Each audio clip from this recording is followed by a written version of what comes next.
With Bray Wyatt called out for dragging down a WWE star and more, this is Wrestling Hub. My name is John and you're watching the Wrestling Report. Before we get into the rest of the video, make sure you subscribe to Wrestling Hub and turn on all notifications to stay up to date with everything in the world of pro wrestling. Also, don't forget to follow us on Instagram at Wrestling Hub Official and follow us on Twitter at Wrestling_Hub.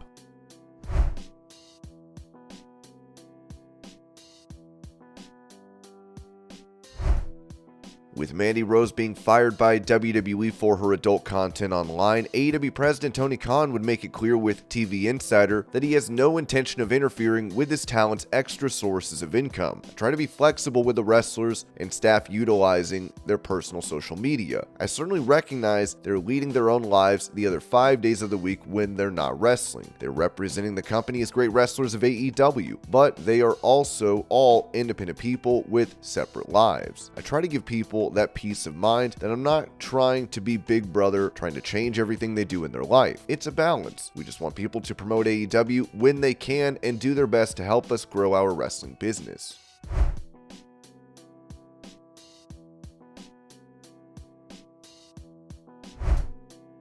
Revealing that Sting got beat up for dating a co-worker's ex-girlfriend, Missy Hyatt wrote in her autobiography, Dark Journey had left Dick Slater and shacked up for a weekend in the apartment of a young wrestler named Steve Borden. That's Sting to you. Naturally, Slater found out about it, probably from Dark Journey herself, and naturally he flipped out. The next week, he came storming into the dressing room looking for Sting, and he found him in the bathroom putting on his face paint.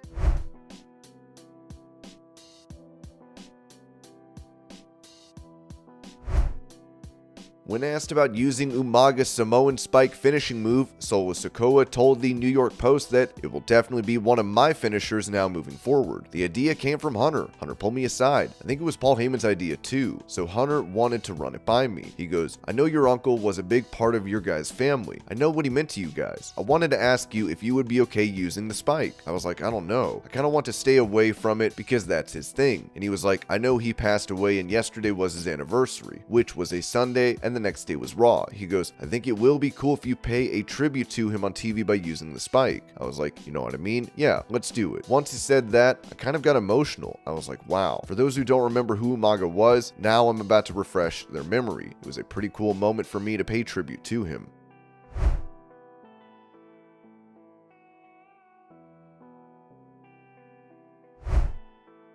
Touching on his previous run in WWE, Brian Myers talked about his bond with Matt Cardona over action figures, as he said on the sessions that it really was wrestling figures that broke the ice between us to make us these great friends. Back then, 2003, you're not going to go to wrestling school and tell these guys you collect wrestling figures. It was like beyond something you wouldn't do. We eventually get signed, and we're in the WWE locker room with Undertaker and Bob Holly. You think we're going to tell them we collect wrestling figures? We'd be beaten to death. That really was the thing that broke the ice and cemented our friendship for years and years.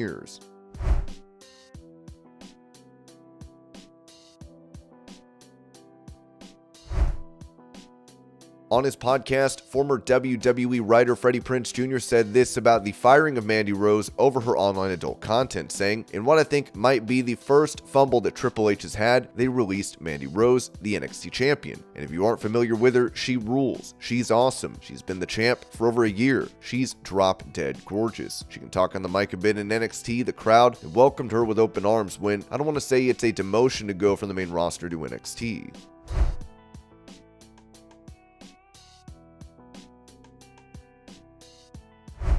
Staying on the topic of Mandy Rose, Jim Cornette talked about the positives of her run from NXT, noting, but nevertheless, the response, Mandy Rose was the female champion of NXT. It's not like they fired Becky Lynch or Charlotte Flair or Ronda Rousey. Ronda Rousey, by the way, there is a candidate for just moving out the door. She's been lackluster. Mandy Rose has probably been putting more oomph into her than Ronda Rousey has, but it's still not like this girl has ever main evented a major show or they've had, scores of people buying tickets to see her. Apparently, they've been subscribing online in large numbers to see her. There's no no middleman there. She's getting all that directly, which is why we suspectified that she said, well, you know, I can take bumps and have these girls land on my head, or I can just swim around in the pool and take subscriptions on the internet. Who's the mark, right? Well, I'm not knocking her. She's not a major star, but the level of controversy from her dedicated fans was all about the double standard. We talked about this on the drive-thru. I will summarize, yes, 20 years ago, WWF had to deal with Playboy, and they were a more adult product, and they were dealing with Playboy and doing all the blah blah blah the Attitude Era, and you know, that's fine. But then they made the decision as a company to move away from that, and now they're hooked up with different kinds of sponsors and different kinds of business that they're doing, and they wouldn't do business with Disney. And it's 20 years later, and people are touchier in the overall public about all kinds of related to sex. Even if people are having fun doing it and not having a problem with it, they're still touchy about it. So now it's not a double standard from what you were allowed to do 20 years ago than what you're allowed to do now in the same company. It's changed. It would be a double standard, as we made the point, if somebody right now was allowed to do a thing that somebody else right now in the company in the same or similar position or job was not allowed to do. And that sometimes goes on, as we've heard, but this doesn't seem to be that instant.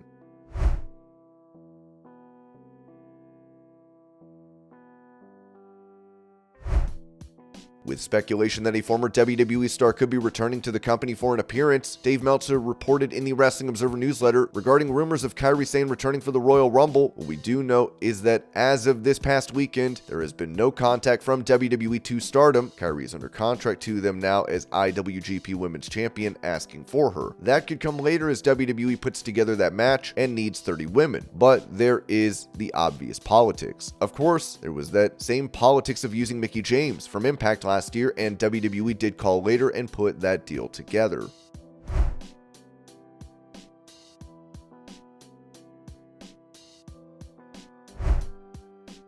In an interview with the archive of B-Sox, Dolph Ziggler touched on his in-ring future and other endeavors as he said, "I love what I do, I feel great, and I've been very lucky injury-wise. In 19 years, I think I've missed a couple of weeks of work." Nowadays, the former Mr. Money in the Bank said he has an extra day off in his wrestling schedule that has allowed him to further explore a career in comedy, something he thinks may one day take up more of his time than wrestling. "It's really fun for me to devote half of my week to comedy. You don't get to wrestle forever. I've been very lucky so far and may be here for 10 non-stop years in a row, but I like being able to branch out, whether it's to go talk politics somewhere, do an interview, do a one-man show, do an improv show, do an audition for something on Broadway. Everything that gets you on stage helps you become smoother and comfortable as a live performer. That helps you as a stand-up, but it also helps you in the ring. So either way, it's a win-win. But I would love in 15 years from now, I'm showing up in WWE 4 times a year to wrestle somebody in a big match, and the rest of the year, I'm bouncing around being Mick Foley or doing a comedy show."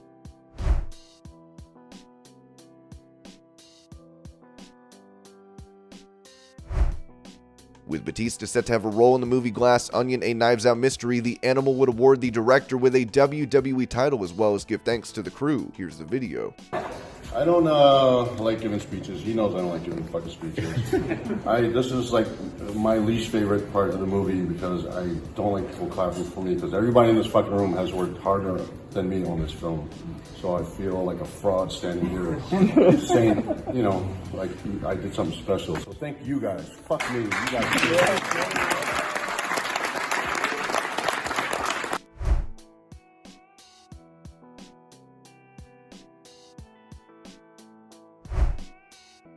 When it comes to Charlotte Flair being billed as the daughter of the Nature Boy Ric Flair, which she legitimately is, Road Dogg said this about Charlotte feeling overshadowed on his podcast. "You know, I think she was torn, and I don't think she showed it a lot, but I think she was torn as, this is my time, and this is the prime of my career, and here I am in his shadow again, you know what I mean? Or I can understand her thinking that, because I relate, and that maybe insecurity's talking, but maybe I just feel like I felt at times, I wish I could just do this on my own, you know what I mean? I think it is too, no matter whose father, brother, sister, whatever, like, man, I love teaming with you, but God, I love to get out on my own, you know, and then the band breaks up."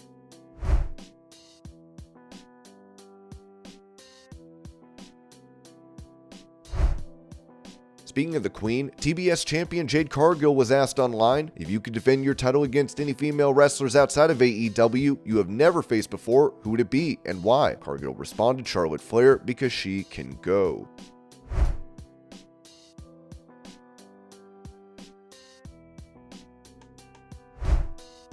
Asking about the confrontation between LA Knight, Bray Wyatt, and Uncle Howdy on SmackDown, Jim Cornette would say this about Wyatt. People have been saying the guy can talk, the guy can work or whatever. He can talk. The problem is, never got to the point. We haven't seen him wrestle, so we don't know if he can work. We don't know what is going on here or give a shit at this point, and it's dragging LA Knight down now with him. What do people like about this?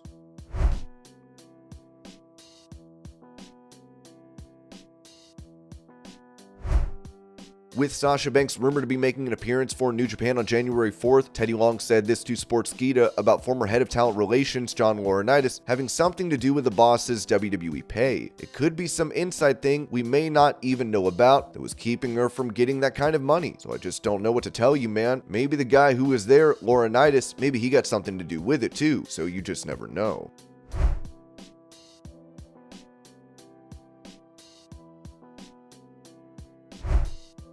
Revealing an odd reason for the former chairman and CEO of WWE, Vince McMahon, wanting to fire a company writer, former writer for WWE, Jimmy Jacobs said on the Insiders podcast, "Vince is a legend. Anything I say, it's with a certain amount of respect and love, and it's only from the perspective and the experience I had there. So none of it is meant to disparage him because it's his company. It's his sandbox. You're playing it. That's what you have to understand when you're there. You go, why isn't this different? Because it's not your show." That was my motto. That was my mantra. It's not my show. If it was my show, this is how I would do it. It's not my show, so we're gonna do this. When I first got there, I thought that Vince was going to be a dude, a billionaire, but a dude. Like, when I first got there, I was like, why is everybody so scared of Vince? Everybody. Like, just treat him like a human, guys. What are you talking about? Then I learned almost immediately, I was like, oh, yeah. And I started becoming scared of Vince. One of my first, maybe my first month there, my closest friend on the team, on the writing team, almost got fired because he came into Vince's office without knocking. Vince had said, fix up this promo and come back to me. So he fixes the promo and he comes back to him. He doesn't knock. And Vince wanted to fire him. Dave and Ed, great bosses, great dudes, they saved him. The guy's name was Ryan Callahan. Saved his job. He just have to go on the home team. Can't go on the road and be in front of Vince. He's got to bring him to the home team. Ryan Callahan, not Ward. Ryan was an incredible writer, and he's there now. He's one of the lead writers of SmackDown. He's a brilliant guy. You start to realize that you're one weird interaction with Vince away from being in the doghouse or being fired. Then you just start to behave in a way to try to not get fired. Then your ideas become ideas in an effort to not get fired. Pretty soon you have a whole bunch of people that are playing to not lose instead of playing to win.